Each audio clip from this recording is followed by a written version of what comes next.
पिछला जो सवाल था उसमें एक शख्स का जिक्र आया और आपके विरोध में जो आपके पार्टी के नेता या सांसद खड़े हुए हैं वो प्रकारांतर, सीधे नाम नहीं लिया लेकिन संकेत स्पष्ट थे कि वो आपके मित्र, आपके राजनीतिक सलाहकार सौरभ पांडे का जिक्र कर रहे हैं। फिर सौरभ पांडे ने भी ट्विटर पर एक रामविलास जी की लिखी हुई चिट्ठी रिलीज की। आपका क्या कहना है इन सब बातों पे कि सौरभ पांडे चिराग पासवान को चलाते हैं, फैसले वो करते हैं, आप स्टैंप लगाते हैं? देखिए, जैसे मैंने कहा कि अगर ये दिक्कत होती तो भाई एक जनरल परसेप्शन में ये दिक्कत होनी चाहिए थी।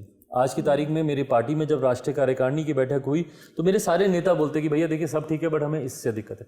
मैं यही बोल रहा हूँ कि भाई उस वक्त गोल पोस्ट चेंज किए गए। कैसे मिले आप? थोड़ा सौरभ पांडे के बारे में दर्शकों को बता दीजिए, आपके कितने पुराने मित्र हैं? मुझे लगता है ये खैर ये बहुत ही एक पर्सनल, और मैं नहीं सहज होता हूँ बहुत ज्यादा व्यक्तिगत चीजों को चीजें सार्वजनिक हो गई हैं चिराग अब तो। सौरभ मेरे व्यक्तिगत मित्र बहुत समय से रहे हैं और आज से नहीं, मुझे लगता है कि 1.5-2 दशक के आसपास से मेरी उनके पिताजी की मेरे पिताजी से बहुत अच्छी मित्रता थी। उनके पिताजी कांग्रेस के उनके एमएलसी रहे हैं, उनके क्या कहते हैं प्रदेश के उपाध्यक्ष उत्तर प्रदेश में वो रहे हैं। तो मेरे पिताजी और दोनों एक समाजवाद के दौर से निकले हुए नेता रहे हैं, तो पापा की उनसे बहुत अच्छी मित्रता उनके पिताजी से, और इसी कारणवश मेरी सौरभ से बहुत अच्छी मित्रता, उनसे अच्छी दोस्ती। और मेरे पर्सनल डोमेन में काम करने वालों में से सौरभ रहे हैं मेरे सलाहकार की भूमिका में, और उन्होंने ना सिर्फ मजबूती से पार्टी को आगे बढ़ाने का काम किया, ना सिर्फ उनसे राय मशवरा लेकर कई ऐसे निर्णय पार्टी के द्वारा लिए गए हैं जिसका हम लोगों ने सकारात्मक फल और पार्टी को आगे बढ़ते हुए हम लोगों ने देखने का काम किया।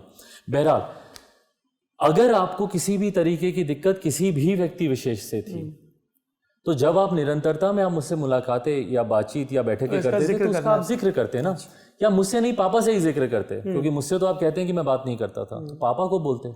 और पापा का जो पत्र जो सौरभ ने किया उसमें पापा के विचार दिखते हैं कि किस तरीके से पापा भी सौरभ पर विश्वास करते थे। भाई ये कभी चर्चा का विषय पार्टी या परिवार में आया ही नहीं जब तक ये नया गोल पोस्ट हम लोग को देखने को नहीं मिला। अच्छा, जब तक इन लोगों ने बोलना नहीं शुरू किया कि अरे उनके एक साथी हैं वो डोमिनेट करते हैं, जबकि पार्टी में मैं बता रहा हूं कि पार्टी में मैं राष्ट्रीय अध्यक्ष होते हुए भी मैं कोई फैसला अकेले नहीं लेता, जिसका कारण था कि पापा मुझसे नाराज थे कि भाई तुम लोग अकेले क्यों नहीं लड़ते हो। एक कोई ऐसी उम्मीद बची है क्या कि आपके चाचा, आपके भाई वापस लौट आएंगे परिवार में, वो कि आपको लगता है कि नहीं अब ये दिस इज इट? दिल के किसी कोने में तो भाई उम्मीद ज़रूर होती है। वो याद है, मैं अभी इंटरव्यू शुरू होने से पहले बोल रहा था ना कि एक तो आजकल आविष्कार भी ऐसे ऐसे हो गए हैं जी, pick of the day pop up होता रहता है। हाँ, और वो पुरानी तस्वीरें मैं कैसे हटा दूं उन तस्वीरों को? मैंने आपको पूरा कमरा दिखाया जहाँ पे परिवार की तमाम तस्वीरें हैं जी। अगर मैं उनको हटा दूं तो एक तस्वीर नहीं होगी मेरे पास उस कमरे में लगाने वाली, क्योंकि कोई भी तस्वीर या तो मेरे चाचा जी के साथ है या चाचियों के साथ हैं या मेरे भाइयों के साथ हैं, मेरी बहनों के साथ हैं, तमाम वो तस्वीरें वैसी हैं।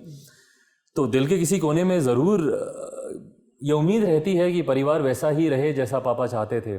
आज की तारीख में भाई पापा जहाँ कहीं भी होंगे, जो हुआ परिवार में, पापा खुश तो नहीं होंगे, उनकी आत्मा को शांति तो नहीं मिल रही होगी, तकलीफ में होंगे, क्योंकि पापा ने हमेशा परिवार को एक साथ लेकर चलने का काम किया। अगर वो गुट वापसी के लिए ये शर्त रखे कि आप राष्ट्रीय अध्यक्ष का पद छोड़ें? भाई आज की तारीख में खैर जहाँ पे शर्त आते हैं फिर वहाँ पे वो व्यक्तिगत डोर कट जाती है जहाँ पे शर्त होंगे। तो अगर ऐसी शर्त के साथ आता है तो फिर मेरा भी जवाब फिर उतना ही पॉलिटिकल होगा भाई, क्योंकि मैं अब अकेले निर्णय नहीं ले सकता। राष्ट्रीय कार्यकारिणी पार्टी की इसमें इन्वॉल्व हो गई है, उसको राष्ट्रीय कार्यकारिणी ने उन लोगों को पार्टी से निलंबित करने का काम किया है। तो अगर पॉलिटिकल में आपका सवाल मुझे लगा व्यक्तिगत है, व्यक्तिगत तौर पर जरूर ये निर्णय मेरे परिवार उनके उसमें, बट अगर पॉलिटिकली बात करें तो निर्णय पार्टी की राष्ट्रीय कार्यकारिणी को लेना।